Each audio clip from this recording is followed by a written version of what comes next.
Hi, I am Sophia. Welcome to True Payback, where story hits different. Hit subscribe. Let's dive in. The morning of my wedding, I woke up and couldn't feel my left hand. Not numb the way a hand goes numb when you sleep on it wrong. Gone. Completely absent, like that part of my body had simply decided not to participate in the day. I lay in the hotel bed for 4 minutes, flexing fingers I couldn't feel, watching them move like they belonged to someone else, and I thought, Of course today.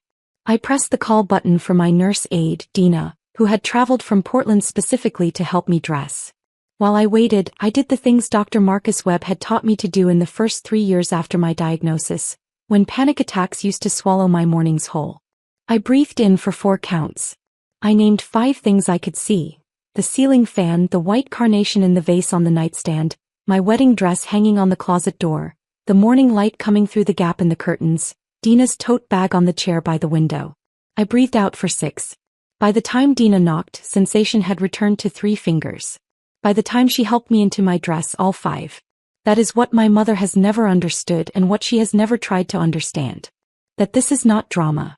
This is not performance. This is simply Tuesday. Or in this case, Saturday. The most important Saturday of my life, and my nervous system was doing what it always does. Making negotiations I had no part in, following rules I did not write and cannot override. My name is Claire Renner. I am 32 years old. I have relapsing remitting multiple sclerosis. Diagnosed at 23 after 18 months of symptoms my family spent 18 months explaining away. I am a licensed occupational therapist. I have a master's degree. I own a condo in Portland, Oregon, that I purchased without help from anyone.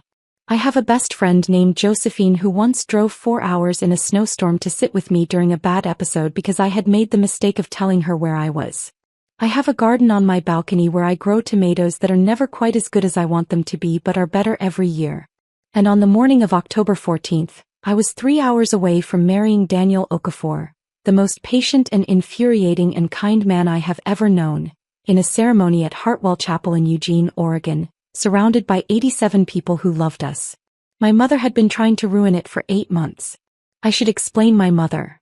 Not to excuse her because there is no excuse for what she did, but because she is not a monster in the way people imagine when they hear stories like this.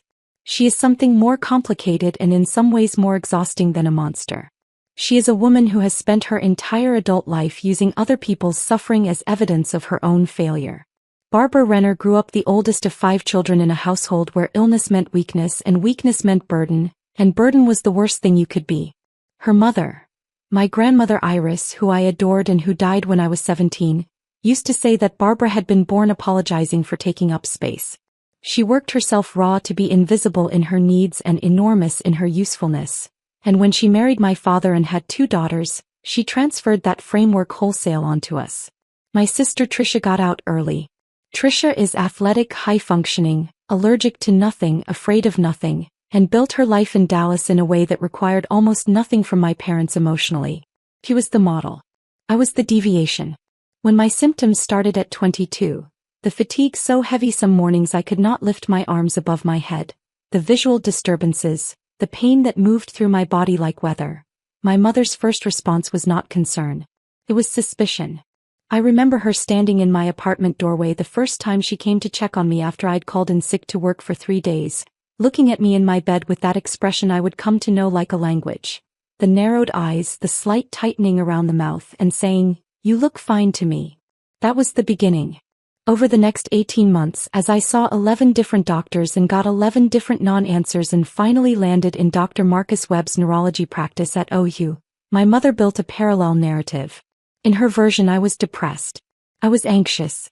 I was, at various times, avoiding adulthood, seeking attention, punishing my parents for something unnamed, making my problems my personality, and, her personal favorite, delivered at a 4th of July barbecue 2 years after my diagnosis, loudly enough for my aunt to hear, using that chair like a prop. The chair was not a prop. The chair was a medical device that allowed me to attend 4th of July barbecues instead of staying home.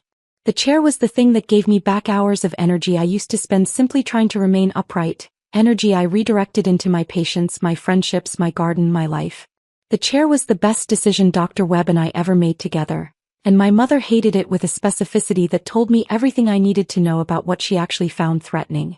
She never hated the illness. She hated the evidence of it. I met Daniel at a continuing education conference 4 years ago. He is a physical therapist, which meant he understood immediately and completely in ways I had stopped expecting from people. On our second date, he asked me detailed questions about my treatment protocol and then listened to the answers without trying to fix anything or offer alternatives he'd read about online. I cried in the car on the way home, not from sadness but from the specific relief of being treated like an expert on my own body. We dated for 2 years before he proposed. He proposed in my kitchen on a Sunday morning, while I was repotting one of my balcony tomatoes and wearing clothes I would have been embarrassed to be seen in publicly. He said he'd been waiting for a moment when I wasn't trying to be anything in particular, because that was the version of me he wanted to promise himself to. I said yes before he finished the sentence. My mother's response when we told her, "Are you sure he knows what he's signing up for?" Daniel smiled at her with the precise, professional calm of a man who has spent a decade helping people through pain. "I do," he said. "That's actually the whole point of what we're doing." She did not find this charming. Over the following 8 months of wedding planning, my mother inserted herself in the ways she always had, not through direct confrontation but through erosion.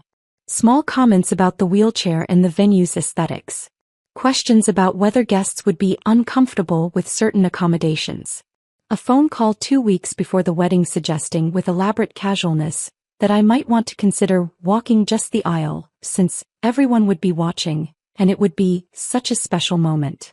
When I told her I'd walk the aisle when my neurologist cleared me to do so and not a moment before, she went quiet in a way that meant she was storing the disagreement rather than releasing it. I should have known she was planning something. Josephine warned me. Josephine has known my mother for 10 years and has what I would describe as a forensic understanding of her patterns. 2 days before the wedding, over tea in my hotel room, Jo said, "She's going to do something at the ceremony. I don't know what.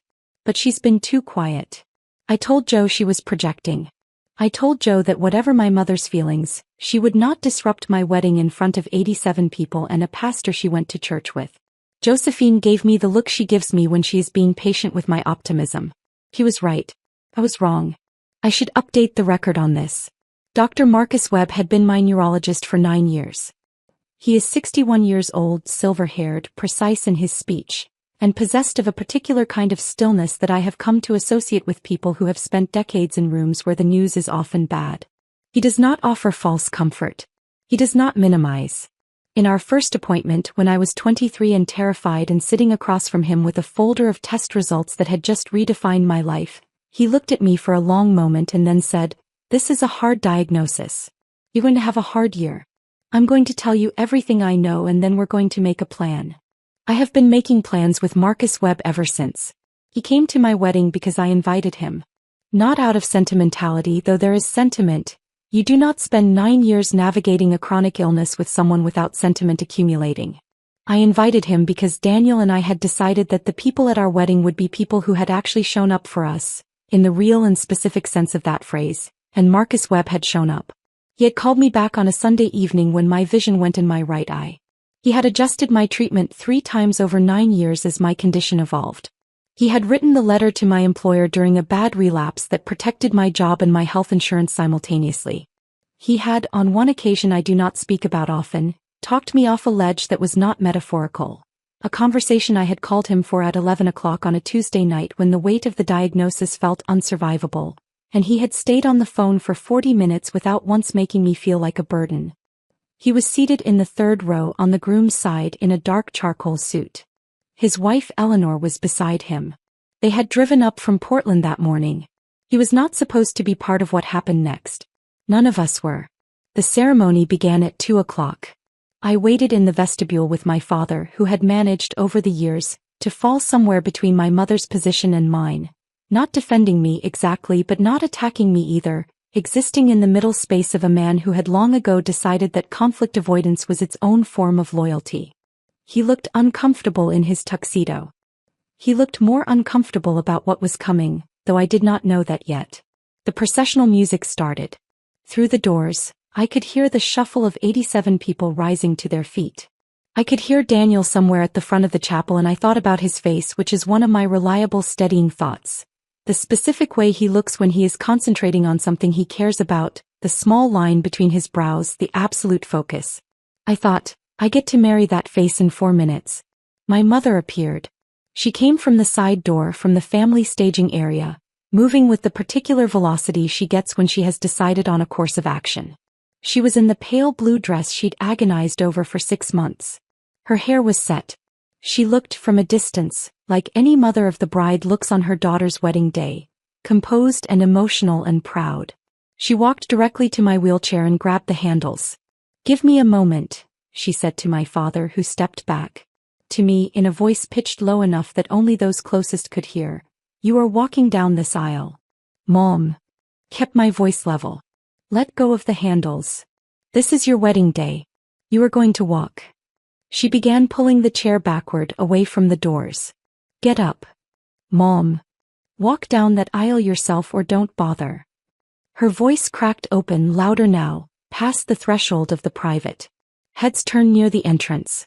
The wedding coordinator, a woman named Patrice, appeared in the doorway with an expression of frozen horror. "You've embarrassed this family long enough. Get up and walk like a normal person." "Barbara." My father's voice. Useless as it had always been useless. My mother yanked the wheelchair backward. Hard. The angle was wrong, she pulled at a diagonal and the chair tilted and I had no warning and I was on the floor. The stone floor of Hartwell Chapel vestibule is cold, even through ivory lace. I know this now. Dina was somewhere behind me. Josephine was already seated inside, not yet knowing. My father was making a sound that was not quite a word. My mother was saying something I could not hear because the sound had gone strange and distant the way it does sometimes when my body is processing something it wasn't prepared for. And then the door to the chapel opened. Later, Josephine would tell me that from inside it looked like a pause in the music. A hesitation. And then she saw through the open door that I was on the floor.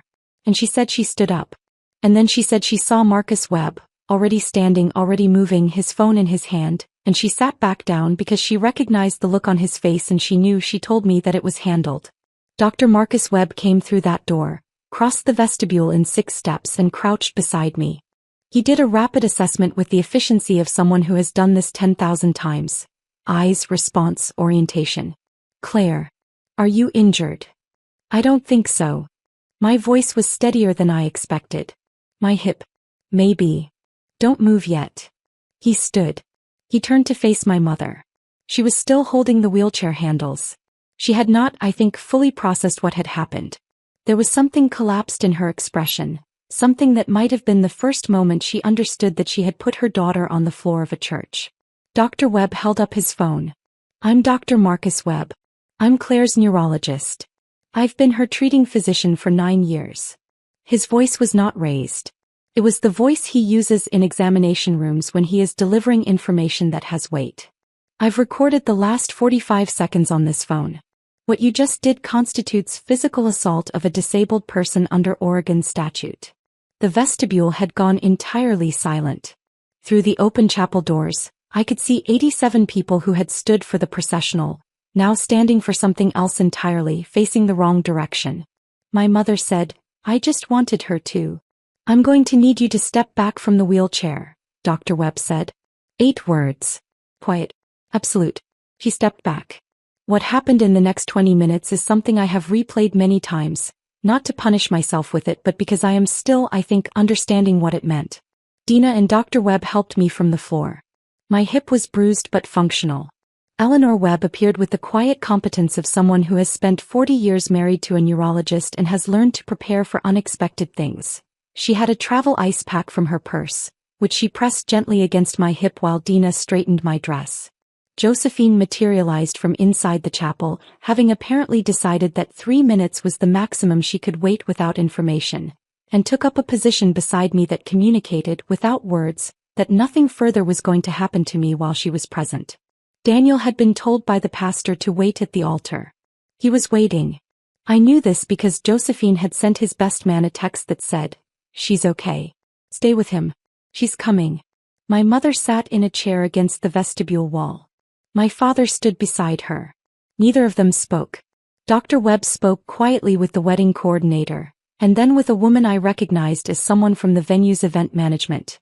explaining I learned later that there was documentation of an incident and that he would be contacting the venue's legal department the following week. The coordinator, Patrice, was writing things down. I watched my mother from across the vestibule. This is the part that stays with me longest, longer than the anger, longer than the pain of the floor. She looked small.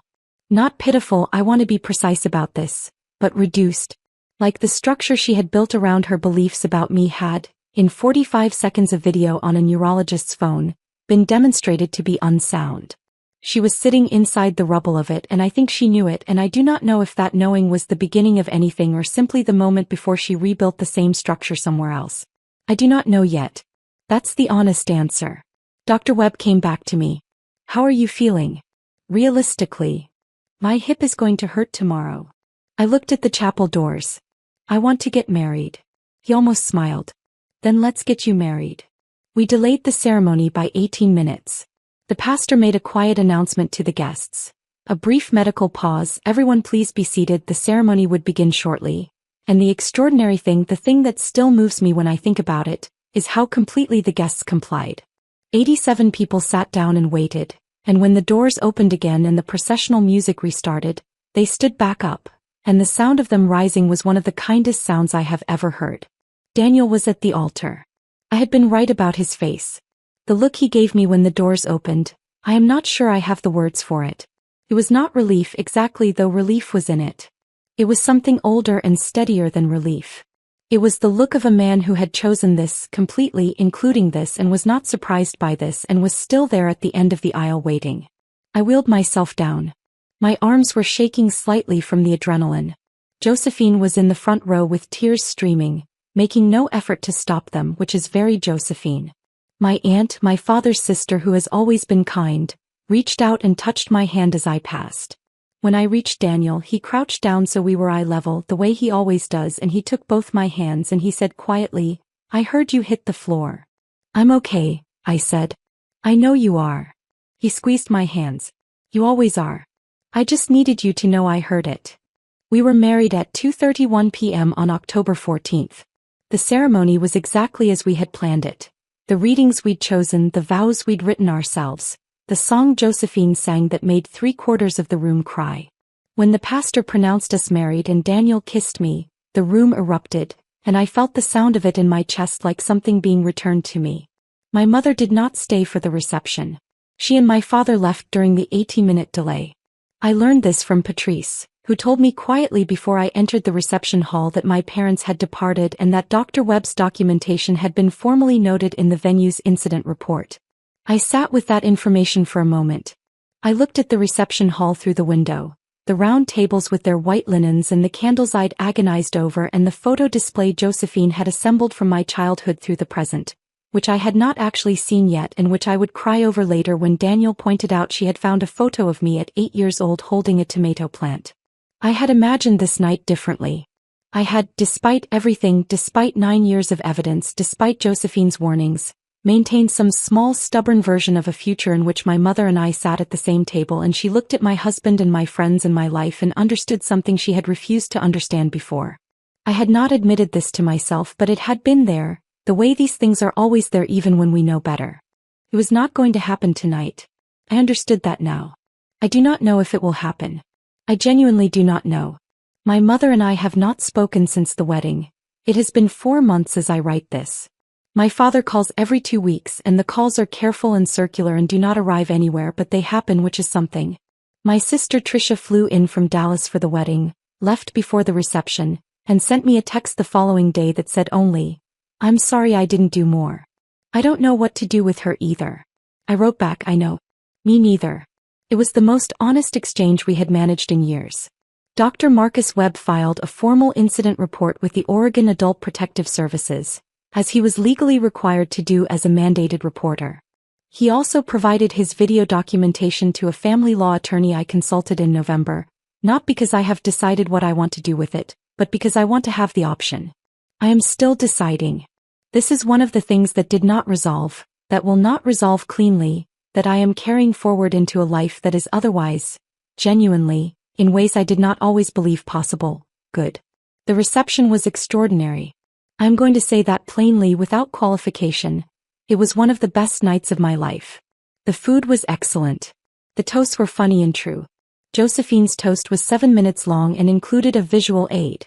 A laminated photograph of me at the continuing education conference where I met Daniel, with an arrow drawn in marker pointing to my expression captioned, "She doesn't know yet." The room lost its mind. Daniel laughed so hard he had to put down his champagne glass. My colleague Renata, who has worked beside me for 5 years and who came alone because she is newly divorced and was nervous about it, danced until midnight. My best patient. I am not supposed to have a best patient, but I do. An 11-year-old named Marcus who is recovering from a spinal injury and who sends me drawings of his progress, had sent a card via his mother that was waiting at my seat.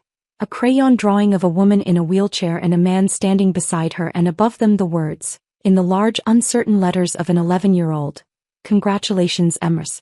Okafor, the best OT." Daniel and I danced twice. The first time to the song we had chosen for months. The second time to something the DJ played near the end of the night, a slow song I didn't recognize, and Daniel just wheeled my chair onto the floor and stood beside it and we held hands and swayed, and Josephine watched from the edge of the room with her arms crossed and her expression doing several things at once, and I thought, this is what I have. This is what is real. I want to tell you what the last 4 months have looked like because I think it matters. Daniel and I spent our honeymoon in New Mexico, which was his idea and the correct idea. Low altitude, accessible trails, excellent food, and the kind of light that does something specific to the landscape in the evenings that I found genuinely restorative. My hip healed fully within 10 days. I had one minor flare in December, managed at home with rest and my existing medication protocol, and called Dr. Webb's office as a precaution. He called me back within 2 hours as he always does. I returned to work in November and have taken on 2 new patients. Both of them teenagers with conditions that require the particular combination of medical knowledge and human patience that I have spent 9 years developing in myself, first by necessity and then by choice.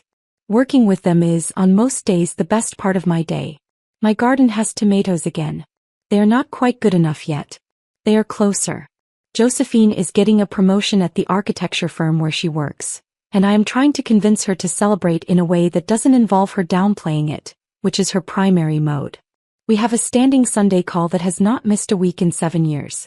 The legal situation with my mother is unresolved.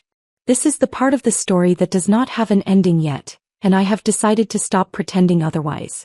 What I know is this: there is documentation. There is a neurologist who is also a mandated reporter and who does not equivocate. There is a family law attorney who has looked at the video and said words that I am not yet ready to repeat. There is a question I am living with about what accountability looks like and what I want it to look like and whether those are the same thing. I have been asking Dr. Webb about this, not as my doctor but as someone who has seen the shape of my life from close range for 9 years. He does not tell me what to do. He is not that kind of person. He said in our last appointment, sitting across from me in the same exam room where he delivered my diagnosis in 2015, "Whatever you decide, it should be what gives you the life you want to be living. Not what punishes them. Not what absolves them. What gives you your life." I'm thinking about that. The thing I want to say at the end of this, the thing I spent a long time not knowing how to say, is that the wedding was not saved by the moment. The moment mattered. Dr. Webb standing up mattered. The documentation matters. The legal accountability matters, whatever form it ultimately takes. But the wedding was saved by everything that came before the moment. It was saved by 9 years of appointments and honest conversations and treatment plans built on the truth of my condition rather than someone else's comfort with it.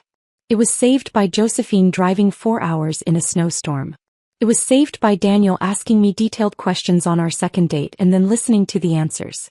It was saved by Dina, who traveled from Portland with an ice pack she probably didn't think she'd need, and by Renata, who danced until midnight, and by an 11-year-old named Marcus who drew me a crayon picture, and by my aunt who touched my hand as I wheeled past her, and by 87 people who sat back down and waited and then stood back up when the music started again. It was saved by every choice I made over 9 years, to build a life around people who treated my reality as real.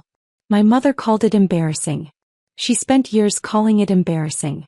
I have been thinking these past 4 months about what I would say to her if she called, and what I have arrived at is this: there was never anything embarrassing about it. There was only ever something true. And the truth of it, the wheelchair, the diagnosis, the ice packs and the bad days and the tomatoes that aren't quite good enough yet, has given me the exact life I am living. I would not trade it. Not even the floor. Not even the floor. If you're navigating a chronic illness alongside people who don't believe you, I want you to know. The disbelief is not diagnosis. Keep your records. Keep your doctors. Keep the people who show up.